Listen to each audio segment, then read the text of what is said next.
Welcome, camper friends. Today, I'm going to read you a story from the Jesus Storybook Bible. This is called The Teeny Weeny True King. This is the story when Samuel anoints David to be king from the Bible. It comes from the book of 1 Samuel, chapter 16. God's people had a new land.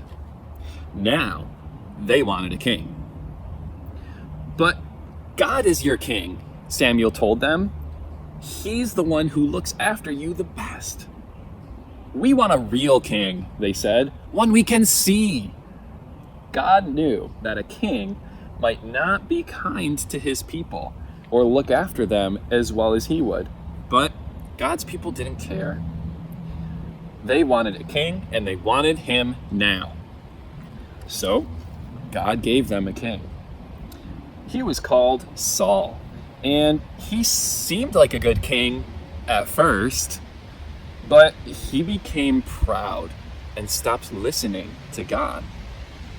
He didn't obey God or love God with his whole heart. Saul can't help me with my plan, God said. I need a king who loves me and who will teach my people to love me.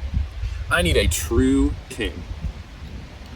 God had just the one in mind. Go to Bethlehem, God told Samuel. You'll find the new king there. Samuel's job was to listen to God and tell the people what God said.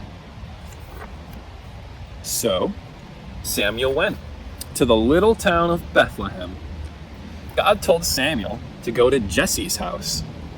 God was going to choose one of Jesse's sons to be the new king. Jesse had 7 strong sons. Now, in those days, if you were going to be the king, you didn't have to be the richest or the cleverest, although that was always nice. You had to look like a king, which meant you had to be the tallest and the strongest. So you could carry the longest swords and the biggest armor and defeat everyone, of course. And it didn't hurt to be handsome either. Samuel asked Jesse to bring him each son one at a time. So Jesse brought the oldest, tallest, and strongest son. This must be the new king, Samuel thought. He looks like a king. Oh, but God didn't choose him. You're thinking about what he looks like on the outside, God told Samuel.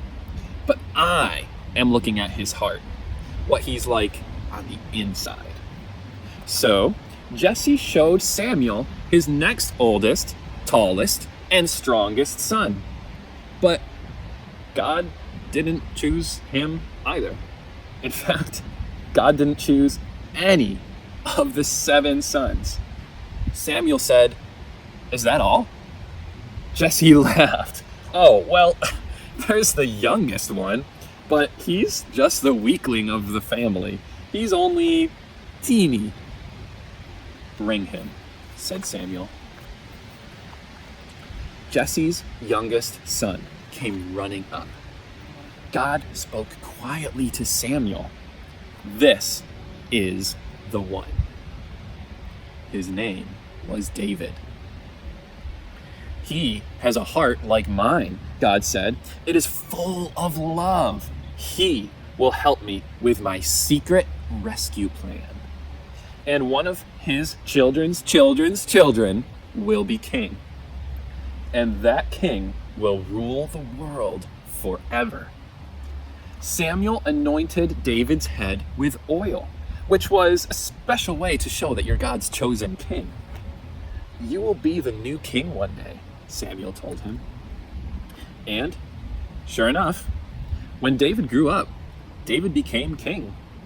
God chose David to be king because God was getting his people ready for an even greater king who was coming.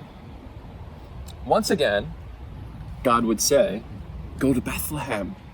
You'll find the new king there."